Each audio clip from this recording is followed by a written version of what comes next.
This is an exterior door handle for a Chevrolet SSR pickup. I'm going to cover one area that's a problem for this particular door handle, which is this bolt, and then talk about how to lubricate it properly if you have a problem with opening your door from the outside of the vehicle. So, let's get into it.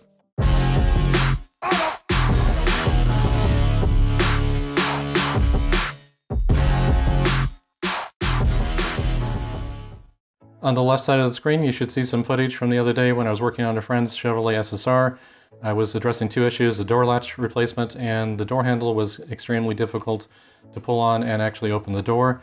There's two common solutions to that. The most common one is this particular bolt or screw here that has a shoulder on it because it acts as a pivot point for this particular piece on the door handle. And this bolt will back out over time, causing the amount of travel transferred by the movement of the door handle to be reduced. The connecting rod to the door latch will be here, and then as this backs out, instead of being a standard pivot point and transmitting all that motion, it starts going at an angle and starts moving at a strange angle. It doesn't transfer all the motion to that connecting rod to the door latch. That's the most common problem with having difficulty opening the door from the outside. I'd like to interrupt the main video here to mention the fact that you do have to remove the interior door panel to gain access to the backside of the door handle. I do have a separate video on my channel to show you those steps. Check out the description section of this video after watching this video for the link to that other video, and you can check out those steps. They're pretty straightforward, but I want to mention the fact you do have to remove that door panel. And then once you're inside of the door, there are two nuts that secure this to the exterior metal of the door, two 10mm nuts, and then there's a connecting rod that goes from the door handle down to the door latch. So first off, you might want to put a small screwdriver behind this and gently pop that connecting rod out, leaving the plastic intact. You don't want to crack that plastic. And then once the connecting rod is disconnected, you can move that out of the way. And then you can go ahead and remove the two 10mm nuts. And then the door handle, you need to wiggle it just a little bit to get it out of the opening on the exterior of the door. And then it's out. And then to reinstall it again, you can wiggle it just a little bit to get inside that opening. Get the two 10mm nuts on this, get it snugged up and tightened to good hand torque. And then reconnect that connecting rod into this plastic. You put the end through here and then gently push it in. You should feel a little click when it snaps into place. And with that, back to the main video. And then the other point that actually was the main problem yesterday or the other day was that this wasn't lubricated well. It had dried out so much that it was difficult to move the piece on this. There's actually a plastic shim here, or plastic piece here, that acts as the rubbing point for this, and that was extremely dry, and the whole mechanism was just dry. So we lubricated this particular door handle, and it ended up solving the problem, because in a previous door latch replacement on that same vehicle about 3 years ago, I solved the bolt removal problem or backing out problem by adding some thread locker to the threads of this particular bolt. Now there's a couple of approaches to that. You can actually remove the bolt fully or just back out to the point where the threads are exposed, and you can drop some thread locker down in here. And either approach is fine. It's just if you take this out fully, and you're going to have to contend with the reinstallation of this spring, and it can be a little bit tricky since there's a long piece of that particular spring here. Let's see if we can get that shown to you. It runs through here. There's a little stub that sticks out from the door handle that it rests against, and getting it back over that can be a little tricky. It can be done, so if you want to take the bolt out to then put the thread locker on all the threads, you can certainly do that. And you can also put some thread locker from this point. I would back out the screw or bolt.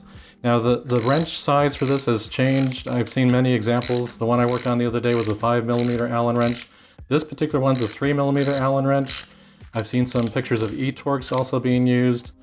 And now I'll try to demonstrate the actual failure here. Now I backed it out quite a bit, and I've seen that it's been backed out further, but the pivot point there, it doesn't seem, it looks like it's moving a lot, but actually it's moving in a uneven motion here. Instead of rotating in a normal, just as a straight flat pivot point, it's moving and going up. It's not actually, that amount of difference in the amount of travel transferred to the connecting rod to the door latch seems to be a big problem. So the solution that I've often recommended here is, you can see the threads hopefully here for that particular bolt, and I usually drop some blue or orange thread locker. Orange thread locker has been my favorite of late. It's like red, but it doesn't require the heat to remove. That way it really should stay in place. I'll drop a little bit of that in here. And then you can go under here and then drip a little bit on the top side of that bolt, get into the threads there, and then simply tighten that back up to a good snugness and get that tightened up. I've seen some backed out that far. It's really amazing how far this will back out, and the motion of the pivot point there is actually going to rub against the bolt to the point where if it gets loose, it acts as a thing to continue to unscrew the bolt or screw from the threads of the door handle.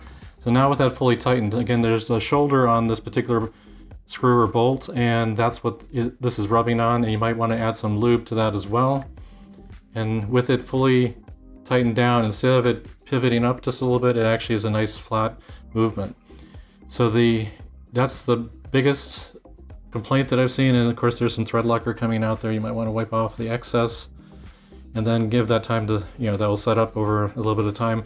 Again, the orange thread locker is a hybrid between blue and red, but it doesn't require the heat to remove like red. So if you have blue thread locker, that should be sufficient as well. I've used that in the past very successfully.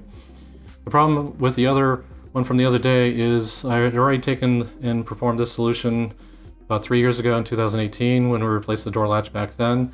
But the problem was the lubrication factor here. The movement of this, there's a plastic piece here that sits in here, and this metal piece rubs against it. So over time this dries out, especially with water exposure from being in the rain. Yes, I said rain in an SSR, but that happens in real world. It will dry out to the point where this becomes difficult and begins to stick a little bit.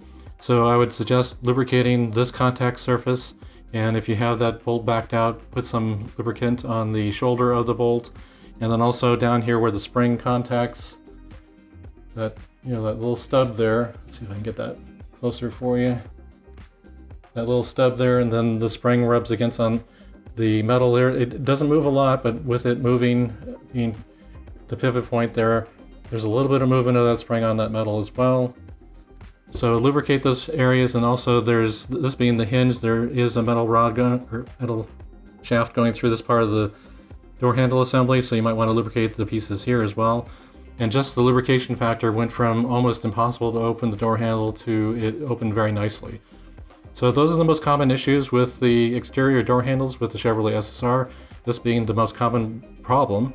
And it's a very easy solution, and just make sure you use some thread locker, and then lubricate the door handle, and it should solve your problem. If you found this to be informational, hit that like button. I would greatly appreciate it. It helps the YouTube algorithm find this video and share it with others. Subscribe to the channel if you haven't already. It's free. Hit that bell notification to be notified when I upload new videos just like this, and I'll see you in the next one. Thanks for watching.